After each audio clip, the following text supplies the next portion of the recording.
Bienvenue, chers téléspectateurs, dans notre émission La réflexion sur la vie quotidienne et la destinée de l'homme. C'est une nouvelle émission que vous allez chaque fois suivre sur cette chaîne ainsi que dans d'autres chaînes dans lesquelles on va chaque fois rediffuser nos émissions.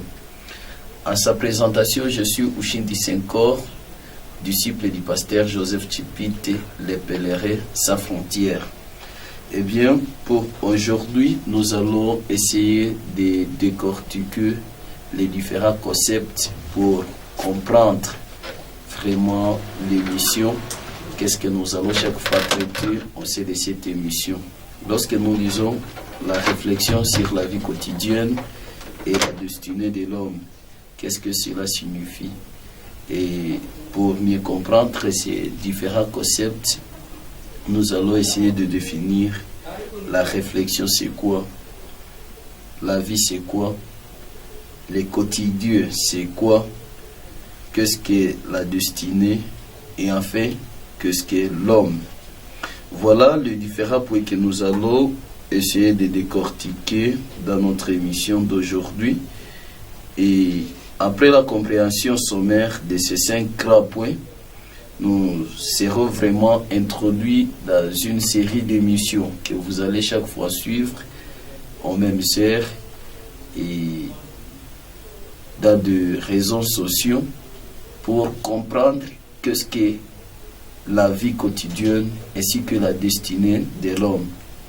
C'est pourquoi nous avons intitulé ces émissions « Réflexion sur la vie quotidienne et la destinée de l'homme ». Alors, pour ne pas perdre le temps, nous allons essayer d'analyser, d'étudier l'homme. Qu'est-ce que l'homme? Plusieurs pasteurs ont essayé de définir certainement l'homme, car plusieurs gens, et bien longtemps avant notre ère, s'étaient posé cette grande question de comprendre qui est l'homme. C'est par exemple le psalmiste lui-même qui va poser la même question dans la Bible, et c'est au niveau des psaumes, dans les livres des psaumes, il y a la question qui est qu'est-ce qu'est l'homme? Et le psalmiste nous pose la question à ce terme.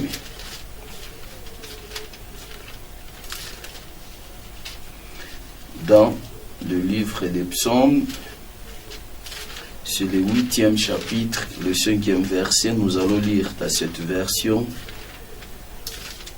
de Tob et écoutons la même question qui s'était posée bien des années avant notre ère, et la Bible nous prouve combien de fois cette question est importante, combien de fois cette question pèse. C'est pourquoi le psalmiste s'était posé la même question à ces termes.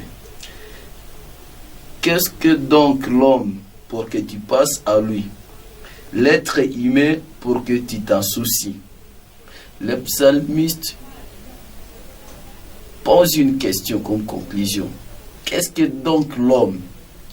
Et aujourd'hui, ce soir, on voudrait exhorter ou exciter ta pensée à comprendre qu'est-ce que l'homme.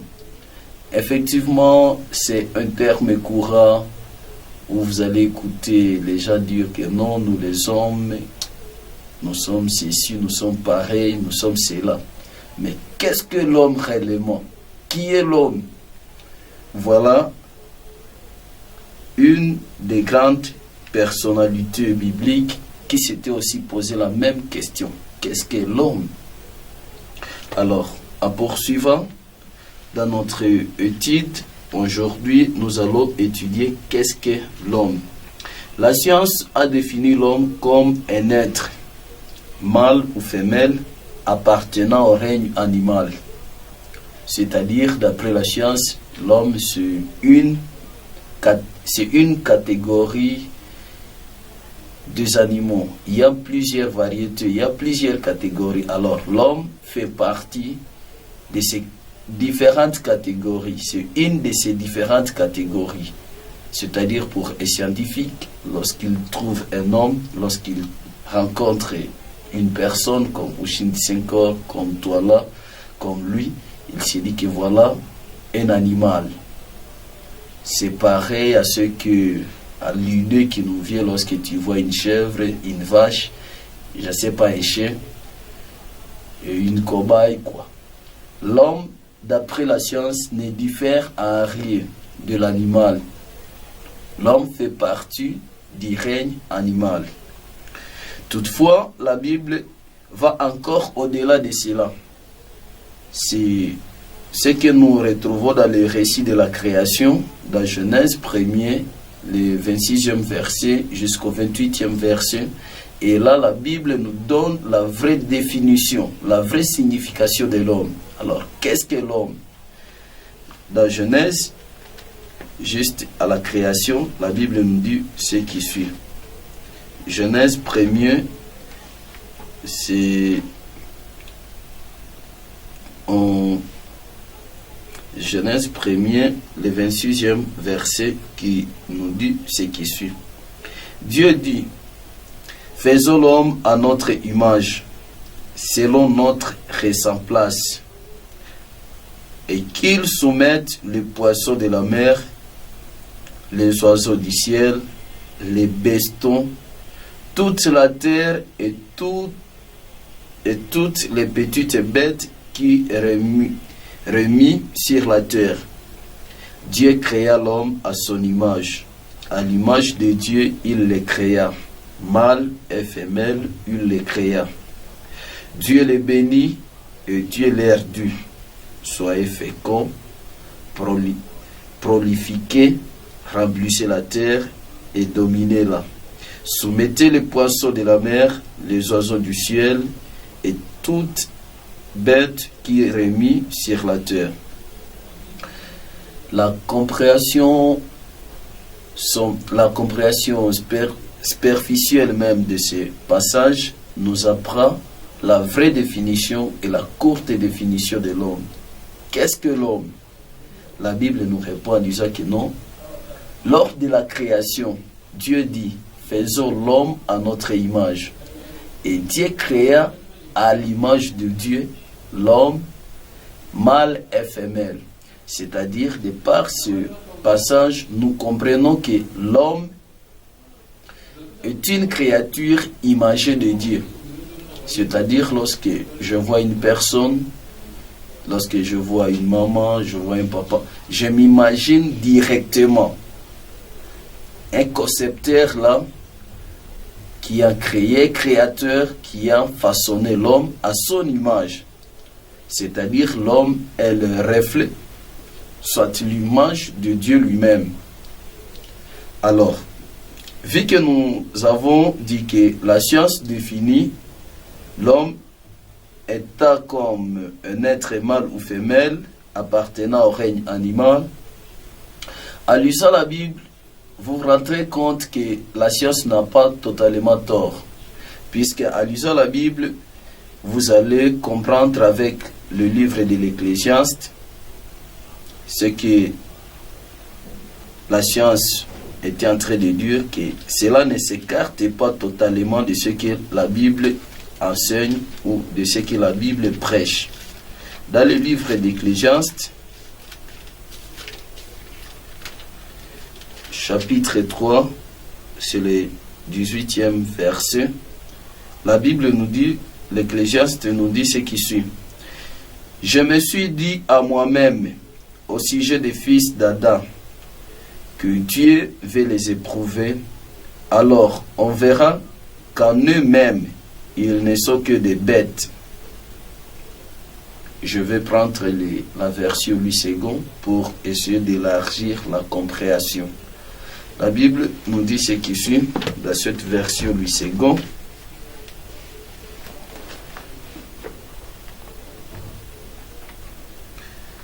Dans le livre d'Ecclésiaste, Ecclésiaste chapitre 3, verset 18. Je me suis dit dans mon cœur à propos des humains que Dieu les met à l'épreuve pour qu'ils voient par eux-mêmes qu'ils ne sont que des bêtes. C'est-à-dire, lorsque la science nous dit que l'homme appartient au règne animal, la science ne se trompe pas. Les scientifiques ont raison à ces propos-là. Alors, la Bible nous démontre que l'homme a été créé à l'image de Dieu. Mais l'homme renferme des qualités ou des traits communs avec des bêtes. C'est pourquoi, en avançant trop loin dans nos études, dans nos méditations, nous essayerons d'établir alors cette différence qui existe entre l'homme et la bête. Mais de part et d'autre, nous sentons qu'il y a des traits communs et ces traits peuvent pousser les gens à conclure que non, l'homme et la bête ou l'homme et l'animal, c'est toujours la même chose. Alors, le deuxième point que nous allons essayer de développer sur la vie. La vie, c'est quoi? Qu'est-ce que la vie? La vie, c'est quoi?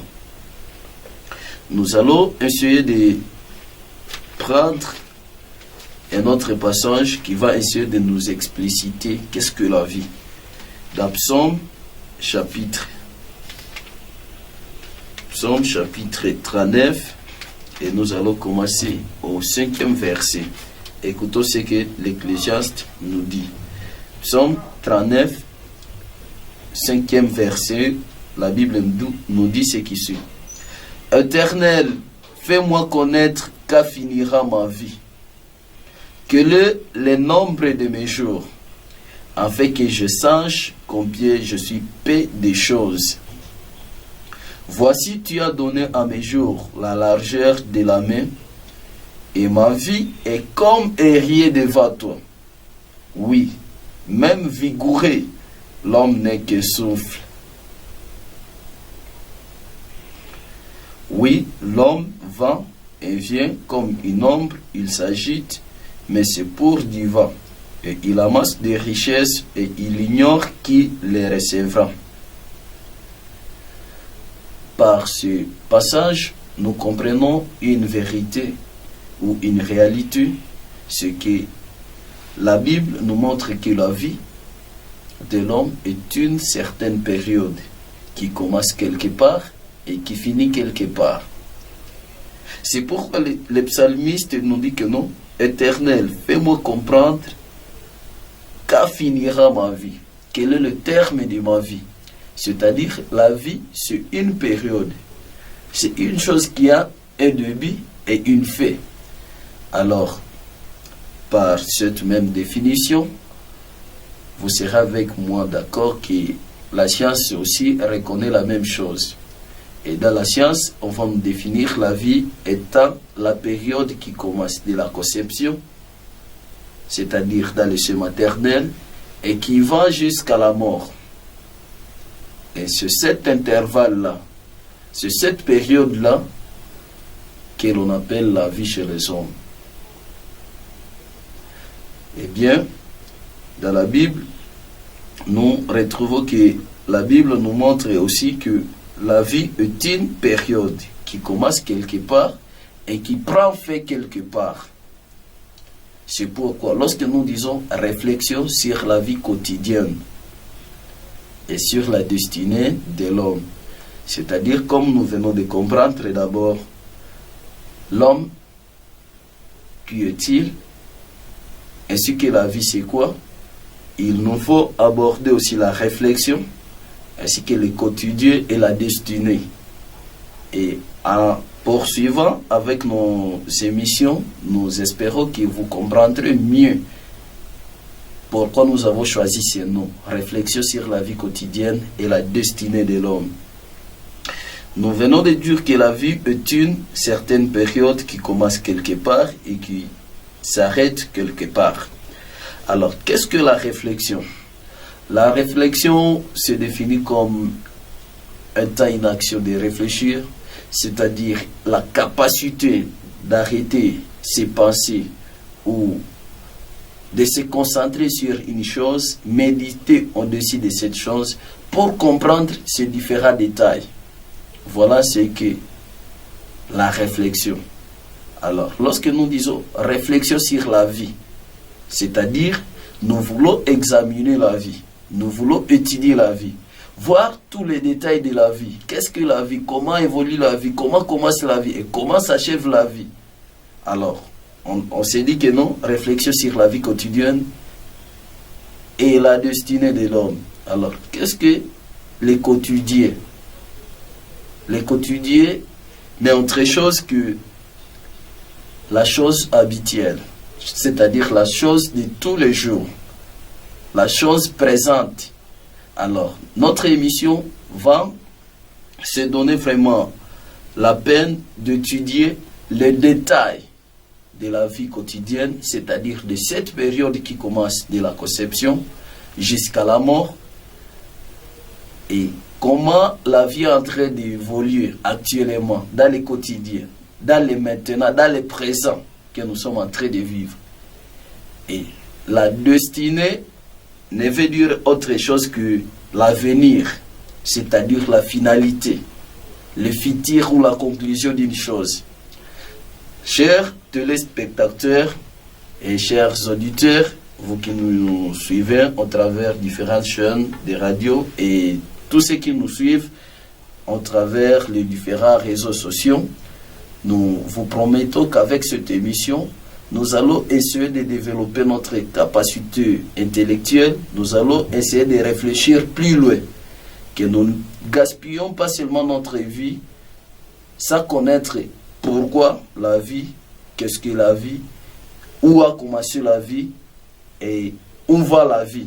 C'est pourquoi on s'est dit réflexion sur la vie quotidienne et la destinée de l'homme. Et en principe, on devrait dire d'abord réflexion sur la vie, l'origine de la vie, et la vie quotidienne et la destinée de l'homme. Mais voilà les noms ou les termes ou les titres de l'émission que nous avons choisi. C'est-à-dire pour tous ceux qui nous suivront avec intérêt dans tous nos programmes et suivre toutes nos émissions, ils seront à mesure de comprendre ce que nous sommes en train de parcourir actuellement, où nous sommes avec l'histoire de l'humanité, comment s'est développée l'humanité au cours des années et où s'achèvera l'histoire de l'humanité, puisque vous serez d'accord avec moi que toute chose qui de Dieu est commencement doit nécessairement avoir aussi une fin. C'est pourquoi dans ces émissions, nous avons choisi ce titre, réflexion sur la vie quotidienne et la destinée de l'homme. Alors, la plus grande chose que nous devons savoir, à partir des différentes définitions que nous avons prises, nous avons compris que l'homme ne diffère vraiment pas des animaux. Et d'après la chasse, l'homme fait partie du règne animal. Et la Bible a confirmé cette pensée dans Ecclésiaste 3, verset 18, en nous démontrant que l'homme et la bête sont presque une même chose. Alors, si l'homme et la bête sont une même chose, sont d'une même espèce, qu'est-ce qui diffère l'homme de la bête? Qu'est-ce qui te diffère de la poule? Qu'est-ce qui te diffère du canard? Qu'est-ce qui te diffère, je ne sais pas, du serpent ou des lions? Ce que vous devez comprendre, c'est que l'homme a la capacité de réfléchir. Et c'est ce que beaucoup de scientifiques et beaucoup de philosophes ont prêché dans leur doctrine, que l'homme était un animal pensant, d'autres érosons pensant, pour montrer à combien de fois l'homme diffère des animaux. C'est-à-dire la seule différence qui existe entre l'homme et les bêtes, c'est que l'homme détient la capacité de réflexion. Alors, si vous n'arrivez pas à développer votre capacité de réflexion, scientifiquement, même bibliquement, vous serez qualifié d'une personne idiote, quoi. C'est-à-dire, vous n'avez pas vraiment développé votre capacité. Et vous et les bêtes, on se dit que vraiment, il n'y a aucune différence. Mais la seule différence qui existe entre une personne normale, entre l'homme normal et une bête, c'est que l'homme détient la capacité de réfléchir. Alors, si l'homme détient la capacité de réfléchir, as-tu déjà réfléchi sur la vie? Comment la vie a commencé? Comment la vie a évolué? où est la vie actuellement et où va la vie. Ce sont des très grandes questions et des questions importantes auxquelles nous devons trouver des vraies réponses. Il est vrai que plusieurs chercheurs ont essayé d'investiguer là-dessus et plusieurs ont abouti à des conclusions bizarres. Mais dans notre émission, nous allons essayer de développer et de démontrer les différentes conclusions qu'ont données les différents philosophes, les différents passeurs, et donner la passion de Dieu et démontrer la réalité de ce que nous sommes en train de vivre, si réellement ça cadre, si ça converge avec la passion de Dieu ou avec la passion des passeurs, soit des philosophes que nous avons connus au travers les années et le siècle passé. C'est-à-dire, chers amis, notre grande mission ou notre grand objectif, notre grande soif de vous animer, de vous présenter ces émissions, c'est de vous amener à comprendre la vie. Et après avoir compris la vie, prendre des responsabilités face à cette vie. Puisque beaucoup de personnes sont irresponsables, puisqu'ils n'ont jamais compris vraiment l'importance, le nécessaire, l'essentiel de la vie. Mais je voudrais que vous tous qui nous suivez, vous puissiez prendre conscience de la vie et prendre conscience des responsabilités qui sont placées devant vous. La première des choses que je vais introduire, c'est que vous devez savoir que le concepteur d'une chose détient la meilleure idée ou la meilleure compréhension de la chose que la chose elle-même et que l'utilisateur de la chose. Je le répète, le concepteur d'une chose lui-même est mieux placé pour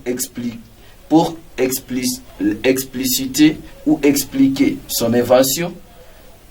Il est mieux placé pour comprendre son invention que l'invention elle-même et que l'utilisateur de l'invention. C'est-à-dire quoi? Si vous utilisez un téléphone, chers auditeurs et téléspectateurs, vous utilisez un téléphone. Celui qui a conçu le téléphone est mieux placé que vous. Vous pouvez détenir un téléphone et passer avec le téléphone plus de 4 mois, 3 ans, et vous n'allez pas arriver à comprendre toutes les applications et toutes les utilisations qui sont dans le téléphone. Mais c'est le concepteur, c'est lui qui s'est mis à table et commencé à concevoir les téléphones, comprend mieux le téléphone que nous. C'est pourquoi, lorsque nous achetons des téléphones, lorsque nous achetons, je ne sais pas, des ordinateurs, lorsque nous achetons, voire même des médicaments, il y a toujours la notice, soit un papier qui nous montre les orientations, comment nous devons utiliser notre téléphone ou notre ordinateur ou notre médicament. Pour vouloir dire quoi? Celui qui est mieux placé pour comprendre la vie et pour nous expliquer la vie que nous-mêmes qui vivons, c'est Dieu qui nous a créés. Dans les récits de la création, nous avons trouvé qu'il y a un concepteur qui s'est dit non, créons l'homme, faisons l'homme à notre image. C'est pourquoi, en développant nos leçons, en développant nos études, nous allons d'abord étudier sur l'origine de la vie. Comme on voudrait étudier la vie, réflexion sur la vie quotidienne et la destinée de l'homme. Nous allons étudier la vie, l'origine de la vie. Qui est à l'origine de la vie? Est-ce que réellement Dieu existe? C'est une des questions vraiment qui bouleverse aujourd'hui l'humanité. Et nous allons développer cette question et y apporter des réponses. Et après avoir vu si Dieu existe, étudier l'origine de la vie. Après avoir étudié l'origine de la vie, nous allons étudier l'histoire de l'humanité, comment les générations se sont succédées et comment les choses ont marché au cours des années. Et après ça, nous allons étudier l'actualité. Qu'est-ce qui est en train de se passer autour de nous? Aujourd'hui, il y a plusieurs calamités, plusieurs catastrophes. Et l'homme se pose la question, qu'est-ce qui va arriver à notre monde? Qu'est-ce qui se passe autour de nous? Nous allons développer toutes ces questions. Et pour finir, nous serons en train de développer sur la destinée de l'homme. Où va l'homme après la mort? Quelle est la finalité de l'homme? Est-ce que réellement nous sommes créés pour venir et passer 20 ans, d'autres 50 ans, d'autres 70 ans sur la terre, et puis nous en aller? Une génération vient, après une autre, elle passe, il y a une autre qui vient aussi. Est-ce que réellement c'est cela l'objectif de la vie? Et après la mort, qu'est-ce qui se passe? Puisque la mort est une réalité qui nous visitera tous. Un jour, tu dois mourir, un jour, je mourrai. C'est-à-dire, nous avons intérêt à étudier la mort. Nous avons intérêt à étudier la suite de la mort. Qu'est-ce qui se passe lorsque l'homme meurt? Est-ce qu'il y a-t-il une survie? Voilà des grandes questions que nous allons continuer à développer dans cette émission. Alors, pour aujourd'hui, nous avons seulement pris le temps de définir la nomination ou le titre de l'émission pour que vous commenciez à suivre nos leçons, nos messages avec vraiment intérêt et en comprenant vraiment le pourquoi, la cause ou notre visée, notre but, qu'est-ce que nous poursuivons dans ces émissions. C'est-à-dire, je me résume à disant que non, pour aujourd'hui, nous avons étudié les différents concepts. Qu'est-ce qu'est l'homme? Et nous avons dit qu'à partir du texte que nous avons lu dans Genèse 1er, du 26e verset au 28e verset, que l'homme est une créature imagée de Dieu, c'est-à-dire une créature qui reflète Dieu lui-même. Et au cours de nos émissions, nous développerons cela et voir qu'est-ce que l'homme, comment est l'homme, la nature de l'homme, pour comprendre également la nature de Dieu. Un autre philosophe disait que non, si l'homme existe, Dieu n'existe pas. Moi, je dis que c'est faux, puisque nous sommes l'exemple, nous sommes l'image de Dieu. C'est-à-dire, si nous existons, il y a aussi Dieu qui existe. Et historiquement parlant, il n'y a jamais eu quelque chose qui apparaît au hasard. Pour les historiens, s'ils se promènent dans une forêt et qu'ils tombent, je ne sais pas, une couteau, je ne sais pas, une casserole, l'historien va directement conclure que non, un jour, cet endroit a connu la présence d'une personne, puisqu'il comprend que en aucun jour, la casserole ne peut jamais se façonner d'elle-même, ou le couteau de lui-même, et puis apparaître, je ne sais pas, dans une forêt. Et si on peut arriver à conclure que non, la casserole, des choses banales, ne peut jamais apparaître de lui-même. Pensez-vous que l'homme, une créature si merveilleuse, peut apparaître, je ne sais pas, au hasard? Je ne crois pas. C'est-à-dire, même scientifiquement parlant, dire que l'homme est vraiment un résultat du hasard, quelque part, c'est une folie. C'est une sottise. C'est illogique. Alors, par la définition, nous avons vu que l'homme est une créature imagée de Dieu. Et nous avons essayé de développer la vie. Et nous avons dit que la vie est la période qui commence de la conception jusqu'à la mort. Et quelque part, vous serez d'accord avec moi que la vie, c'est la période qui commence de la naissance jusqu'à la mort. Et nous avons dit que la réflexion, c'est la capacité de méditer sur une chose pour comprendre ses détails. Et la destinée, c'est juste l'avenir. Voilà un peu ce que nous avons présenté aujourd'hui. Et nous vous fixons vraiment un prochain rendez-vous. Nous allons développer ces bons sujets. Vraiment, ne ratez pas nos émissions. J'ai été Ushindi Senkor, disciple du pasteur Joseph Kipite de l'église chrétienne de Pèlerin sans frontières. Bye.